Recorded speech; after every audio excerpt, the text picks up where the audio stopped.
Welcome to the Smart Dating Academy podcast. I'm Bela Gandhi, the founder of Smart Dating Academy and your host. I started Smart Dating Academy in 2009 because I had this crazy knack of giving people dating advice that actually worked, that I took. I've been married for almost 25 years, and now my company helps people to date smarter and to find love. This podcast is meant to bring more love into your life, no matter where you are and what you do. And we're here to bring more life into your love. I couldn't be more excited to introduce my friend, this rock star, superstar, beautiful, peaceful, ascetic human being, Arielle Ford. Arielle, it's so great to see you. Oh, Bela, I can't wait until we can go to dinner again. Zoom is okay, but we can have so much more fun in person. And we did. So I know you guys are all going to be jealous thinking, God, you got to have dinner with Arielle Ford. I did. And we went to my favorite restaurant called Summer House Santa Monica. And the minutes turned into hours, and it was just so fun. And yes, to a second live date, Miss Ford. Good. Absolutely.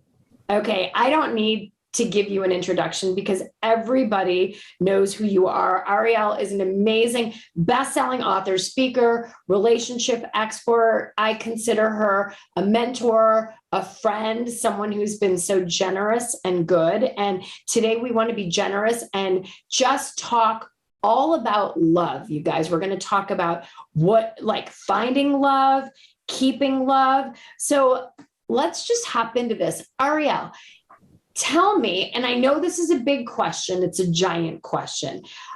It's a question that's been pondered for millennia by the wisest minds on the planet. What, in your definition, what is love? Well, that is the big question. And, most people, at least the women, single women I come in contact with, think that love is a feeling.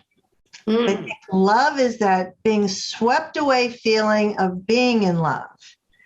And what that experience is nature's greatest drug high. It's your brain on drugs. It's your brain cascading oxytocin and dopamine and adrenaline and lots of other hormones I can't even describe. But it isn't love, right? It's this great feeling. It's nature's trick to get us to bond and procreate and keep the species going. And it doesn't last. It's got a shelf life of 6 months to 3 years. And then it's pretty much game over. And in the process of finding love and keeping love, the most important thing to really begin to understand is that love is not a feeling. Love is a behavior. Love is a choice. Love is an action. Love is a decision. Love is a way of being. And even if you end up with the most perfect soulmate in the universe, there are days when you're going to hate them. And it doesn't mean that you don't love them. So coming to the understanding that real mature adult love is behavior is critical to the success of having a long-term, happy, committed partnership. So that's sort of the big picture of what love is. Oh, I couldn't agree with you more. And you brought back to mind when you were saying love is a decision. I remember being 21 years old in the middle of a toxic, quote unquote, love-filled, chemistry-filled, anxiety-filled, butterfly-filled roller coaster of a relationship. And my best friend at the University of Illinois, her name is Karen, maybe she's listening, she handed me a book called The Road Less Traveled. Mm-hmm. And in that book, it said exactly what you're saying. And those words changed my life. Love is not a feeling. It is a decision. It is not a noun. It is a verb. Right. And I thought, oh my gosh. And that started my quest to understand what is love. How can I love? How can I love better? And who would be worthy of this kind of love? And a year later, I used that as part of my process to find Andy, and we met in college, but I didn't realize he was right under my nose for so many years. And making that decision to say, this is a great human being, helped the chemistry to develop. And May 17th, we'll be celebrating our 25-year wedding anniversary. So you guys, listen to what this love guru Arielle is saying. Love is an action. It is a decision. It is a behavior. It is not a feeling. That feeling that Hollywood and Bollywood and Harlequin and social media espouses to us said, and if your picker's broken and if this is the stuff you're doing, it's not necessarily your fault. This is what we're told. There should be love at first sight, instant chemistry. And she's telling you that is nature's way of tricking us into attachment. Yeah, totally, totally. And I so wish I had understood this earlier and I wouldn't have suffered all the stress and anxiety and heartbreak and desperation that I went through earlier. But you just said something that triggered something for me. You said, love at first sight. Now, love at first sight is a myth. I think most thinking people understand this. However, I have something that I call love before first sight. Ooh, what is that? Before first sight. Okay, so in quantum physics, there are a couple of things that most people agree upon. The first one is that there is no time. There's no past and there's no future. There's only this now moment. And also in quantum science, we know that we all live in a field. We all live in this integrated field where we're already connected to everything and everybody. And there's different words for this. They even sometimes call it the butterfly effect. You know, if a butterfly flaps its wings in the Amazon, it has ripple effects in North America, that sort of thing.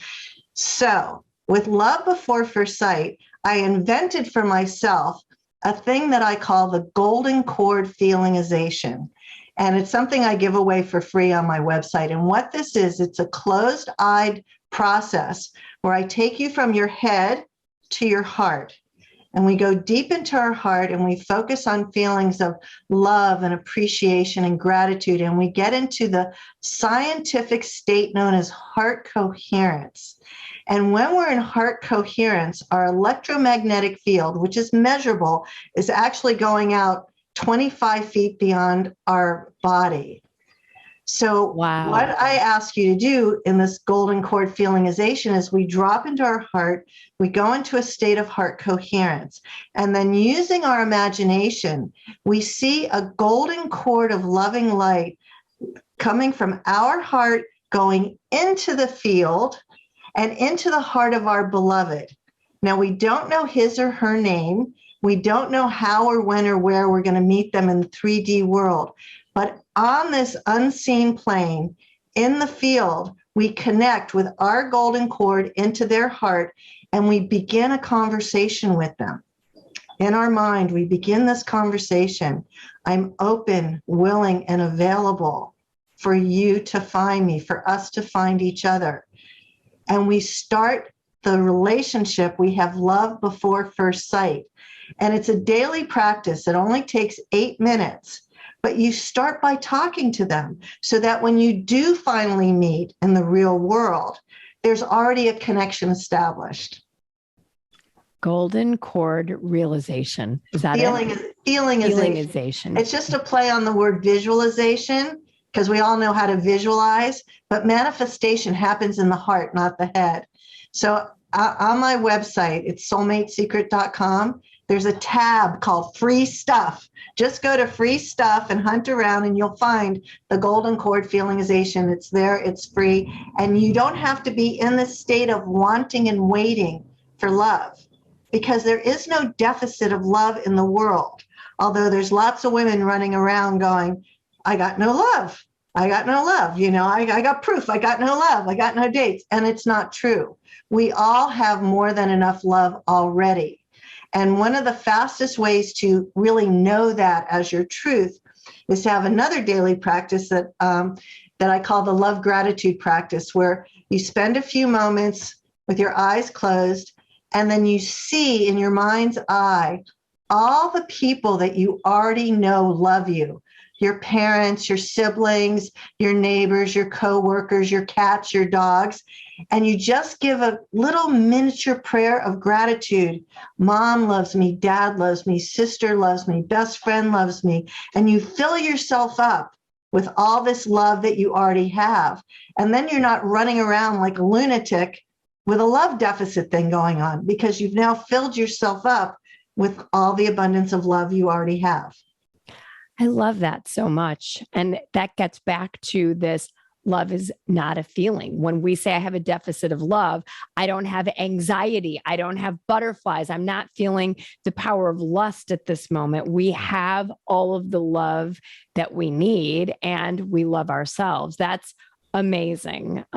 Yeah, you're so right. I love that practice. I'm going to start doing that. That is really, yeah, no, I really do it all lovely. the time. I especially do it when I'm in the bathtub. I'll just be relaxing in the bathtub, just allowing myself to call in all the love that I have, whether it's on this planet, or in the ethers, wherever it is, because even though our ancestors are out of body, they still love us. And if you're single, you can call on them to help you bring in your beloved soulmate life partner, because they're hanging out there. They want to make you happy, but you have to invite them. So if you're going to invite them, make sure they have good taste. All right. You don't want to invite a person who had abusive relationships, but you have help on the other side as well. Arielle, tell me, speaking of bringing your soulmate into your life, how did you meet your amazing soulmate, Brian? Tell the story, because this is one of the best stories I've heard. Well, I woke up one morning at the age of 43, and I was lying in my bed with my eyes closed, and I was feeling around the bed in search of my 25-pound cat who wasn't there. And all I felt was this empty expanse of bed. And while I felt how empty the bed was, I had this thought was, oh shit, I forgot to get married. And I started thinking, how is it possible? I'm 43. I live in Beverly Hills. I have this successful business. I have a million friends. I have this incredible life. And yet I'm single. What's wrong with this picture? And I quickly realized a couple of things. One, all my time and energy was being spent on building my career. And two, I had never really placed an order with the universe of what I wanted my soulmate to be. I had a long list of what I didn't want him to be, but I had no clarity on what the heart traits and qualities were that my soul was most calling for. And so I did a couple of things. I got out of bed. I made a list. It was 9 pages long. 9 pages of every prayer, process, and ritual I had ever done to manifest my career. And then I started thinking about, how do I most want to feel when I'm with this person? Not like how tall is he or how much money does he have? How do I want to feel? And a couple of things became very clear to me. I knew at that point that the most important quality my soulmate needed to have was generosity. Not with his wallet. I was making plenty of money. I needed someone who was going to be generous with their love, time, affection, and attention. I knew that my soul needed somebody for whom I would be the center of their universe, because my history was I was always going after the captain of the universe types, the people who were even more ambitious than I was. And those guys don't have any time or energy to give anything. There's, most of them are narcissists. They're all about what's in it for me. And even though I wanted somebody who was successful and accomplished, I also wanted somebody who would, basically put me on a pedestal and worship me. I wanted to be worshiped.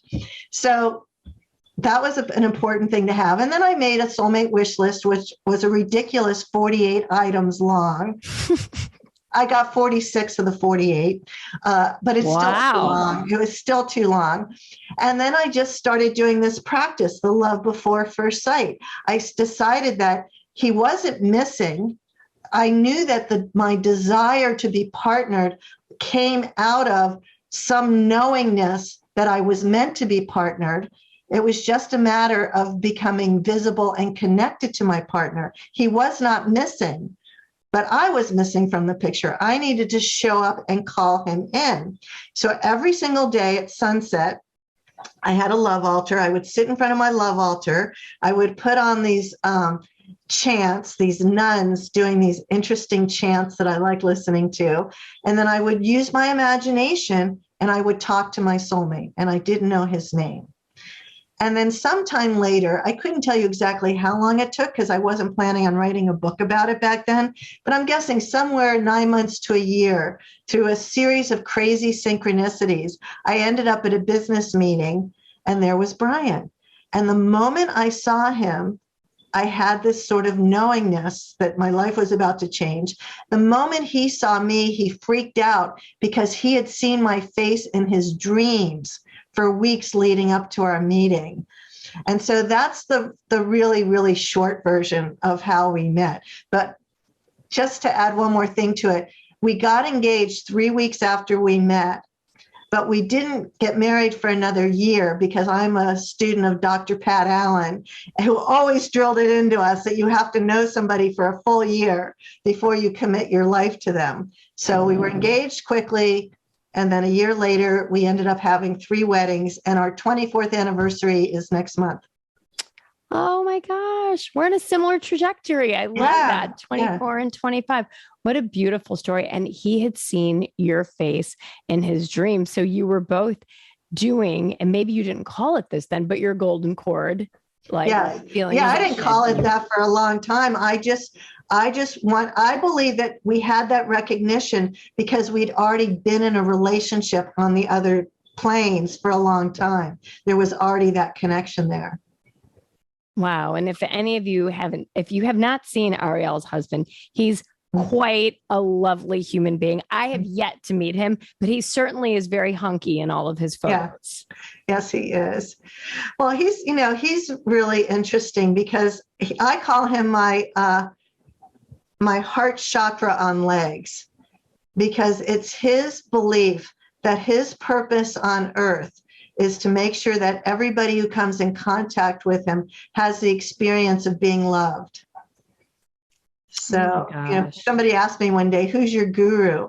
And I started thinking about it. It's like, well, Brian's my guru. I want to be more like him, because I do not wake up in the morning thinking about how can I make people feel loved. Those are not my first thoughts, but they're Brian's first thoughts. So I sort of get the halo effect of his loving nature.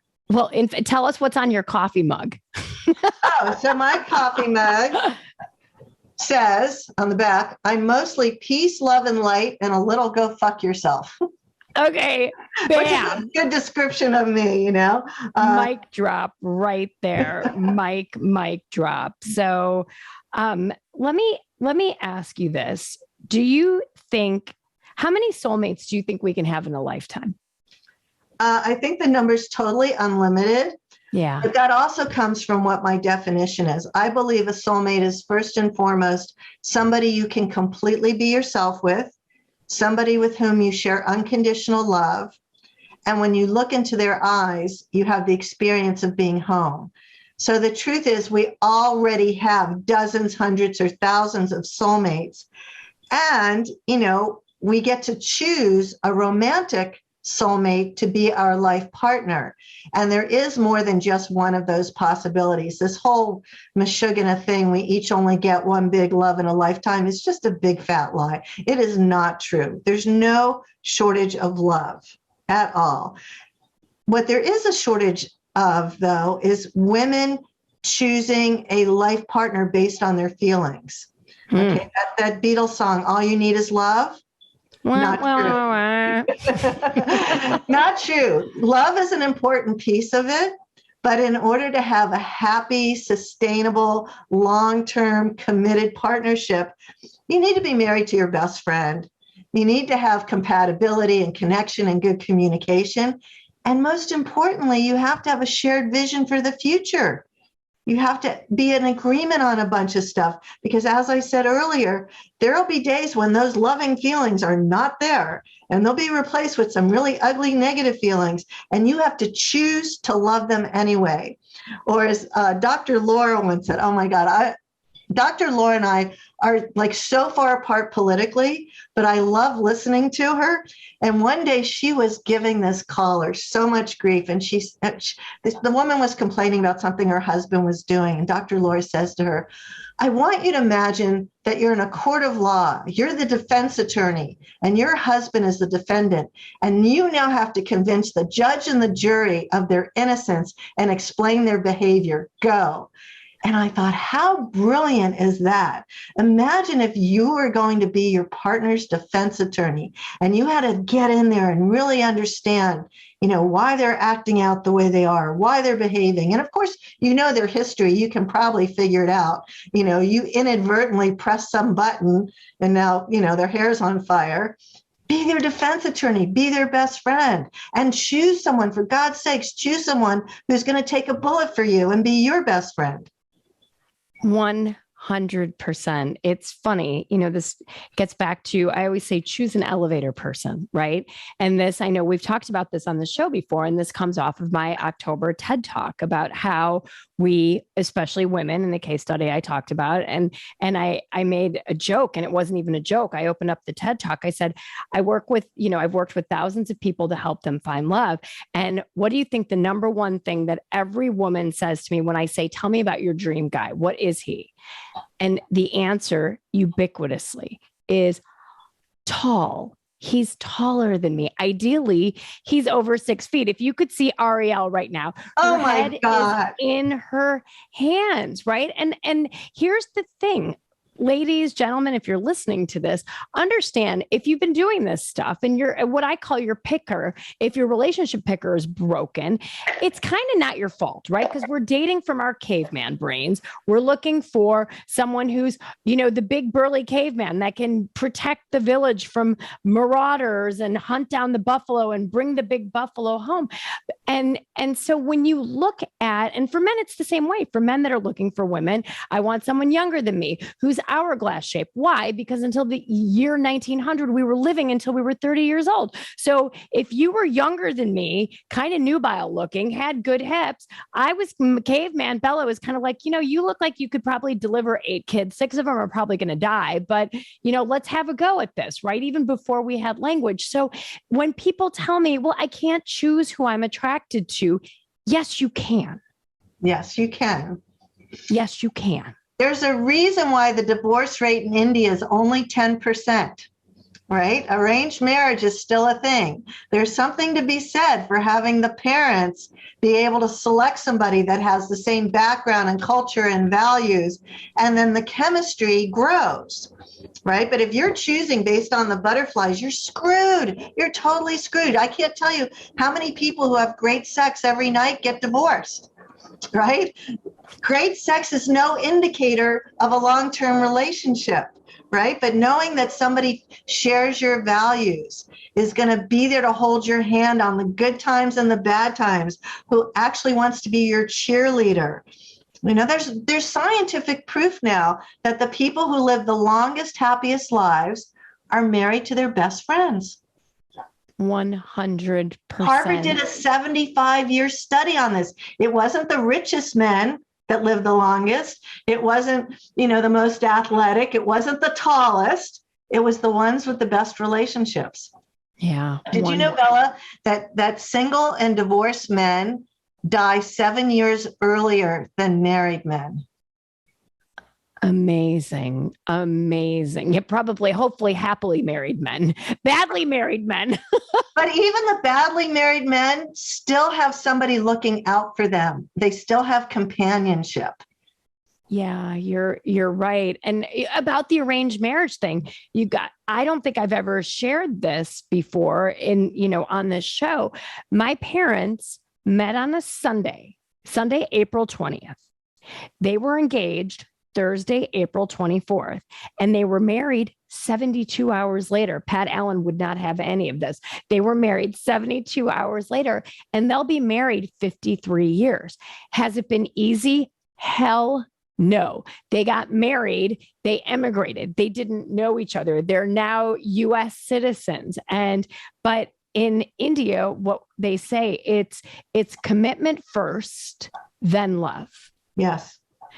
You will fall. My mom used to tell my high school friends, my mom was probably a dating coach without even knowing it. She said, girls, let me tell you something. And she was talking about spending time with bad guys that weren't worth our time. If you live with a toad long enough, you will learn to love that toad. Basically, like God. And so Rainu became famous about, if you live with the toad long enough, you're going to learn to love that toad. And everyone's like, oh my God, he's a toad, get out of the relationship. So there's a lot of history, and there's a lot of sage wisdom in old cultures, the Jewish culture, the Indian culture, so many of our cultures. But yes, it is. And we have so much of this stuff the other way around. And I hope that you guys, I hope that you listening to this, whether you're walking to work or you're driving or you're brushing your teeth, that this is setting in with you. I married my best friend who had been my best friend for 6 years. And I dated a bunch of people that, some were good guys, some were toads. For sure, this is probably why my mom was lecturing all of us on toads. And ultimately, I'll tell you what, at the end of the day, he will say this as the man. What carries this relationship through is this deeply rooted friendship that we have with each other, because we have a shared history. We have shared values. We want the same things for our lives. When we differ with each other, which is often on a daily basis, we know nobody's going to throw the microwave at the other person. Nobody's going to screech out of the driveway and come back 7 days later, right? We know how to navigate that conflict because we navigate it like we're still friends. Right. And you're a team, right? You took sacred vows. You made agreements in front of God, goddesses, and the entire pantheon of everything, right? That you are going to be all in. And that's the other thing, especially in the Western world, people don't really get. It's, we're so disposable. It's like, oh, if it doesn't work out, I'll get divorced. I'll give you some really frightening statistics. So we all know that the American first marriage divorce rate is 50%, and that's been pretty steady for a long time. What most people don't know is that 62% of second marriages and 71% of third marriages end in divorce. So just thinking the grass is going to be greener or it's going to be better somewhere else. No, the truth is finding the soulmate's the easy part. Learning how to live with them is a whole different thing. And then when you're single, you can't even imagine, because you have this thing, oh, we're going to live happily ever after. You're going to live ever after, yes, and you're going to choose the happy part. You're going to learn how to be happy. You're going to learn how to communicate. You're going to learn how to compromise. But first, you have to agree to be all in. You have to just say, okay, I've made this vow. I'm taking this ride. I'm having this commitment. And then do what it takes to make it work, because it is worth it. I mean, there's nothing better than, knowing that there's somebody in the world to be a witness to your life who cares about your emotional and physical safety as much or more than you do. 100%. Someone who has your back at all times, right? Even when they might not want to, even when you're in a fight, that they're going to be the defense attorney to your defendant. Right, exactly. Right? I love that. And, that's such a great thing. You've got to be all in, right? And have somebody that has your back. So if you had to say, is there an unknown secret to relationship success that you want everyone to know? Yes. Yes. And this is from the guru of marriage, Dr. John Gottman, who is the absolute godfather of everything needs to be known about marriage. And he says that every couple has a minimum of 9 irreconcilable differences. These are things you're never, ever going to agree on. And it's not a barrier to having a happy relationship. So the most common ones are sex and money. You want it once a month, he wants it twice a day. Money. One person's a spender, one's a saver. One person's always on time, one's always late. One's a clean freak, perfectionist, neat freak. The other one's a messy hoarder slob. And this is normal. but we live like there's something wrong and we're constantly trying to change them. And, it's not about changing anybody. It's about two things. One is learning how to come up with creative solutions, creating a win-win situation out of something that looks impossible. And sometimes manipulation's involved. I'll talk about that in a moment. Manipulation's okay. And the other one is practicing what I call the art of wabi-sabi love. And wabi-sabi is the ancient Japanese aesthetic of finding beauty and perfection in imperfection. Because we're all imperfect beings trying to have perfection in every area of our lives. We want our homes to look perfect. We want our kids to be perfect. We want to be perfect. We especially want our mates to be perfect. And it's never going to happen. There is no such thing as perfection. But could we learn to live with good enough? Could we learn to be creative and have creative solutions? I was talking to Harville Hendrix about this one day, the other god of marriage. And I said, and we were talking about creative solutions. And I said, well, Harville, give me an example from your own life about creative solution. Because at the moment I wasn't really getting it. And he said to me, sure. He said, my favorite thing in life is to wake up in the morning, get behind the wheel of a vehicle and drive all day. And he said, Helen's favorite thing in life is to sit in the living room and either do her knitting or her embroidery. And if she has to leave the house, she wants to know how quickly she can get back home. And I said, okay, well, that sounds like an impossible situation. He said, no problem. We bought an RV. I'm always driving. She's always home. Fantastic. I love that, right? And that comes from that desire to be each other's person. And what I want to clarify to you, dear listeners, if you're listening to this, what Arielle and I are assuming when we're talking about this person, your soulmate, your golden cord, GHQ person, that this is a good human being, that if somebody is treating you badly, doesn't have your back, is throwing down red flags, is criticizing you, maligning you, cheating on you, hitting you, like doing any of those bad things, we're not saying stay with this and commit to this and be all into this. We're assuming right now that you have found this juicy, amazing human being that loves you unconditionally and you love this person unconditionally. Right. If this is more the Renu Gandhi toad, we're not telling you stay there and figure your way out from the red flags and just, make it work. I mean, look, they're all good relationships. You're going to have those, as Arielle said, 9 irreconcilable differences, but those differences shouldn't be differences that hurt you physically or emotionally to your core. Right. You need to be, we all do, all human beings have this number one core need, which is to feel emotionally and physically safe. Maslow's hierarchy. That's number one. If you don't feel emotionally and physically safe, you need to leave. You need to get out, especially if there are children, right? So the caveat with wabi-sabi love is that you can't find beauty and perfection in something that's broken. You can find beauty and perfection in an imperfection. Oh, he leaves wet towels on the floor all the time. He doesn't do this or he doesn't do that. There are ways to overlook certain things and pick your battles. But if there's abuse or active addiction or bad behavior, you got to get out and get professional help before you decide if you're ever going back in. Absolutely. And to that point, when Arielle quoted those divorce statistics, what ends up happening is, even though as human beings, you're a smart person, you're listening to this podcast, you want to hear what Arielle has to say and what I have to say. Even though you have the intellect, you may be a perpetual student of hours of the universe of love. But what happens is something more insidious. Human beings are creatures of habit, and we do what's comfortable for us versus even what we know is intellectually right, what we would tell our best friend to do.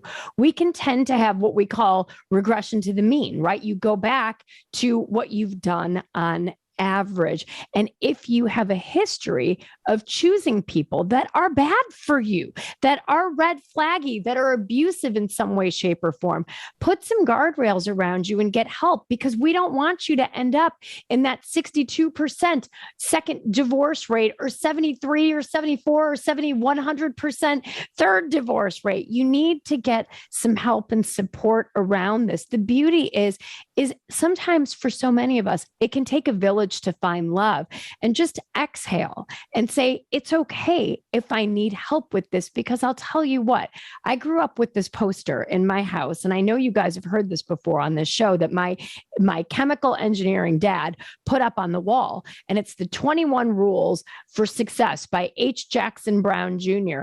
Rule number 1 says, marry the right person.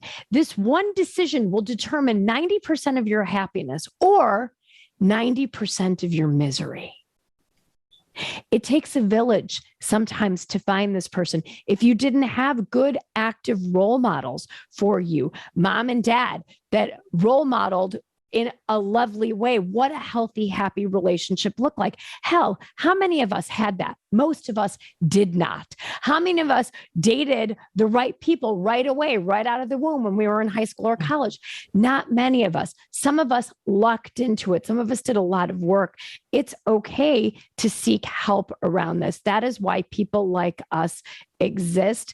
This isn't natural. It requires a lot of work, and just know that, and don't beat yourself up, and love yourself the way you would love your best friend, and say, okay, maybe this is something that I need help to stay out of that 50, 62, and 71% divorce statistic rate. I'm a big believer in therapy, absolutely. I think therapy is absolutely critical and necessary. And it's great to have a professional who is another set of eyes who can point out your crazy behavior to you and get you to do other stuff. The other thing is that if we grew up, if our early childhood years were in chaos, right, that feels normal. That's comfortable. That's home for us. Right. And then we meet a secure type who's a nice guy, and we're not having these wild up and downs with emotion. And you think there's no chemistry and it's boring, when in fact, this is a rock star. This is somebody you could spend your life with. But again, it's because you're counting on the feelings, right? You're looking to your feelings to determine, is this the best I can do for a life partner, right? So you need to be choosing people on their capacity to love, their capacity to give, their capacity to live as their word, to be responsible, to be trustable. And that doesn't happen. That's not love at first sight. You don't open the door and go, oh, 6'2", handsome. Yeah, I choose you. Right. But in the meantime, they've got 3 other girlfriends and 17 kids from other women. And, but you're just going to step over that. I don't think so. Yeah, no, you can't do that. And remember, you can choose who you're attracted to. And if you do have attachment issues, right, it's serious. It's probably the number one most important thing that we help our clients do in date coaching and relationship coaching. We have this workshop called Fix Your Picker, right? Which really helps people understand the dysfunction, kind of how our reptilian brains are wired and what kinds of choices we have the most proclivity to make. And after that workshop, what we do with our clients, and I know you do the same, is getting in the weeds and really saying, when you say this person is boring, I'm going to make you go out on a 3rd date with this person, and maybe a 4th date, and maybe a 5th date, and maybe an 8th date. Because when you have someone sitting at the other side of the seesaw from you saying, this is good for you, you don't know this yet, because you've been in roller coaster relationships since you were born. We can't choose our families of origin. And you've tried to replicate that feeling of excitement, which leads to high highs and low lows. Sometimes it takes a therapist, a coach, a best friend, someone to help you understand what good actually is. And it's not your fault. You just haven't been able to be witness to good yet. But I promise you, as part of psychotic optimism, ladies and gentlemen, if you haven't had that love yet, you're going to do your golden cord feelingization, and you're going to know that great love exists for me. It's out there. It's a when, it's not an if. And all I have to do is date like hell to find this person. We're guaranteeing you, between Arielle and me, she says your love is out there. I'm saying your love is out there. And we're both saying all you have to do is go out there and call them in and find them. Isn't this exciting? I'm so hopeful for you. Yeah. Yeah. And people like to set themselves up for fail. I actually believe there are some people who are addicted to suffering. They've lived in the story for so long. I'm too old, I'm too fat, I'm too damaged, all the good ones are taken, I live in the wrong city, blah, blah, blah, blah, blah. That rather than do the work, put out the effort, take the risk, there's no way you can help them. They just want to hold on to poor me, and it doesn't have to be that way. Because there's 7.5 billion people alive on the planet right now, and half of them are single. Statistically, you're walking past potential soulmate partners every day. But if you're thinking, oh my God, they've got to be 6'2" with a 31-inch waist or whatever, you're never going to see what's right there in front of you. And if you're telling yourself, I need to be a size 0, 2, or 4 in order to find love, look around. Is it only skinny, micro, mini, LA type of Hollywood models that are in relationships? No. Are you kidding? There are people out there that will love you exactly as you are, at the age you are. And don't fib about your age online, ladies and gentlemen, that will love you exactly the way you look, exactly the way you are, unconditionally. I just want to add one thing to that. The average size wedding dress sold in this country is a size 16. Average. Did you hear that? Average. That means for every 0, there's a size 32 out there. Okay. Right? That brings the average to 16. Yes. Right. Now, the other thing is, let's talk about Beyonce, Halle Berry, Sandra Bullock, Princess Di, Melania Trump, Reese Witherspoon, what's her name? I can think about 10 others. All of these women are either a size 0 or size 2. They're all very wealthy. They're all beautiful, very accomplished. And the thing they all have in common is they were all cheated on publicly by their husbands. So being rich, beautiful, size 2, successful is no barrier to having a great relationship, or it's no indicator that you will have a great relationship. So it's just one more excuse. Oh, well, when I lose that 20 pounds, but it's not going to happen, because you will lose it. And then you're going to gain back 25. We know this. All right. Everybody's dieted enough to know. I don't care how much weight you lose. Eventually you're going to gain it back plus, right? So it's not about size at all. It's about willingness. Like, am I committed enough to my dream of spending the rest of my life with a partner? And am I willing to have some really horrible experiences dating? Because you will. There's no question about it. You're going to get ghosted. There's going to be catfishers. There are going to be people who lie. You're going to have some terrible experiences. And am I willing to do it anyway, knowing that I'm hanging on to the big picture? Perfectly segueing into this question that I've wanted to ask you is, you talk a lot about manifesting a soulmate. What do you think? What is the necessary attitude, and what are the key steps to manifesting a soulmate? I think the most important thing is being in touch with how you most want to feel when you're with your partner. And a good time to do this is either right when you wake up or before you go to sleep, and you're just lying in bed and you've got your eyes closed, and just picture your heart and just imagine, how do I feel in this moment? Now that I'm with my perfect life partner, I'm happy, I'm satisfied, I'm content, I'm excited, I'm relieved, I'm filled with anticipation, I feel safe, I feel loved, cherished, adored, valued. And let yourself marinate in those feelings and vibrate at that frequency of love. And when you're vibrating at the frequency of love, you become a magnet for even more love. That's right. You become what you want to attract. Right? Yeah. Yeah. But if you're living in, oh, what's the matter with me? And, why did I eat that cheesecake? And if only I wasn't, 20 pounds thinner, 40 pounds thinner, if I only hadn't broken up with so-and-so 18 years ago, and you live in all this regret and stupid thinking, you're not going to get there.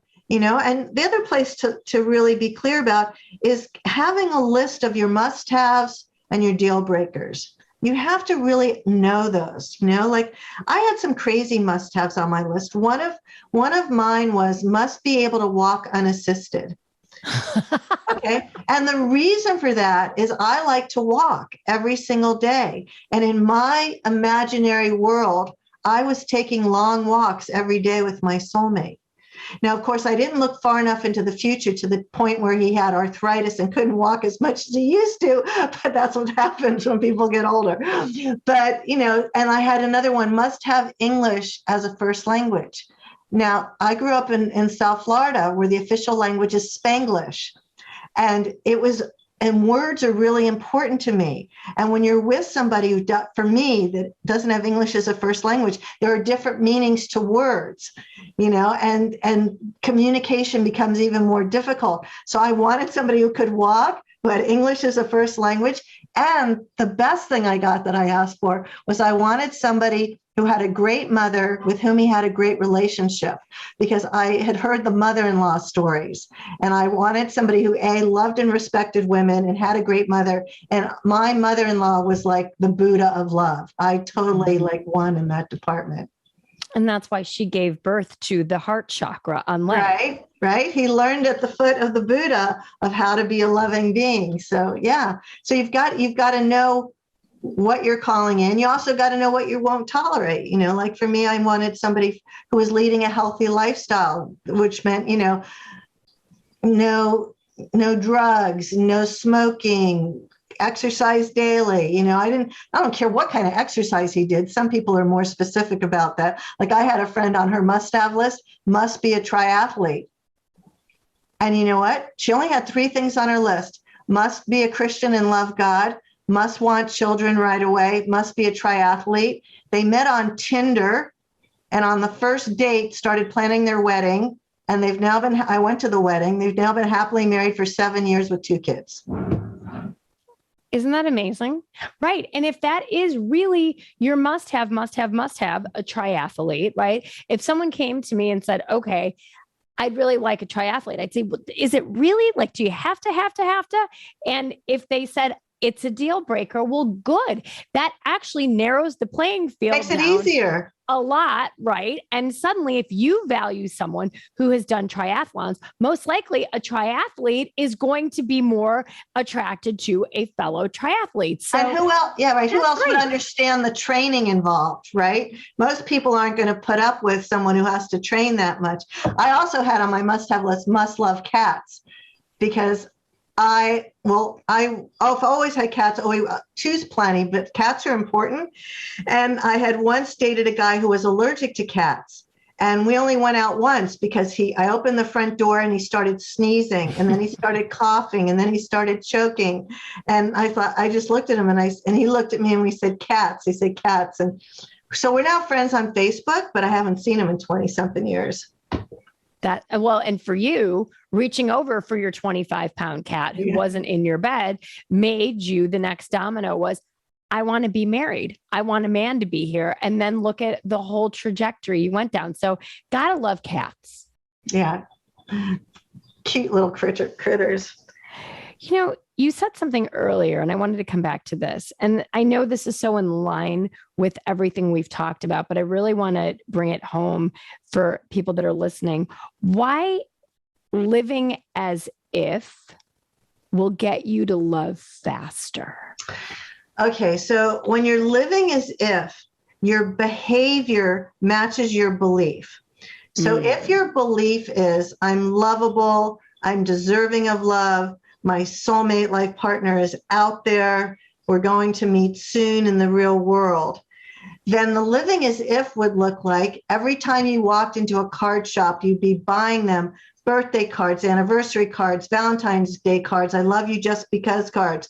Every time you see a concert or a play you want to go to, you're buying 2 tickets with the plan to be you're going to take them to go on that sort of thing. So your behavior matches your belief. Your belief is, I'm worthy of love.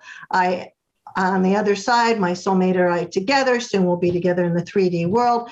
This is what life is going to look like together. And for me, I took it a step further. I ended up, changing the sheets and the decor of my bedroom because it was a very girly bedroom. The walls were pink. Everything was pink, so, right. But I was dating. So I changed things thinking, well, if I were a guy, would I be comfortable in this very girly pink, white lace, duvet, it was very girly. I thought, no, probably not. So I toned it down a little bit. So living as if is an important part of it. It's like dress for the job you want, not the job you have. It's the same concept. I love this. This is all so great. Arielle, I'm blown away at your wisdom and your knowledge, and couldn't be more grateful that you said yes to this conversation. And anything for you, Bella. I love you. I love who you are in the world. I love what you're doing. I love the fact that you are providing so much truth and wisdom in this crazy world where, people are just beat up every day with bullshit about what's true and what's real about love, and you're sharing it. So I'm happy. Anytime you want me, just call me. Well, I love it because I know we were introduced, this is our soulmate connection, by someone else who was in the date coaching space who put Arielle and I together for a potential interview for a summit that you and Claire Zammit were doing. And when Arielle and I got on the phone, I felt this like I was talking to someone I had been friends with for a long time. And after what was supposed to be just that one interview that we did over the phone, we stayed in contact and we became friends, and we would do phone catch-ups, and we had dinner in Chicago together, you guys. So remember, there are people out there that want to love you, people that want to have relationships with you. Be open to the possibilities.